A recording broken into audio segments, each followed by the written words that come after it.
Assalamualaikum warahmatullahi wabarakatuh. Selamat Hari Raya Aidil Adha. Masih raya, masih ada sunnah yang kita kena buat. Pertama, banyakkan takbir. Tak macam raya puasa, kita bertakbir akhir sampai solat raya. Tapi untuk raya haji, kita terus bertakbir sampai hari Selasa. Banyakkan takbir, sama ada takbir mursal atau takbir mutlak, di mana kita takbir pada setiap masa. Tengah driving, kita boleh takbir. Duduk kat rumah, kita boleh takbir. Dan kita ada takbir muqayyad, iaitu takbir yang dikhususkan selepas solat fardu.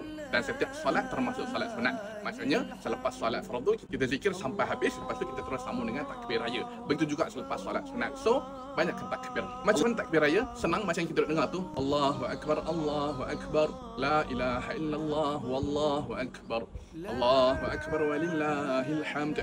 Tak hafal yang Allahu Akbaru kabira, Walhamdulillahi kathira. Tak apa.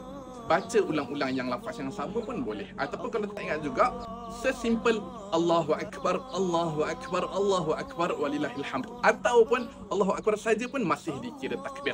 Bahkan Allahu Akbar tu lah lafaz takbir lah, lafaz membesarkan Allah.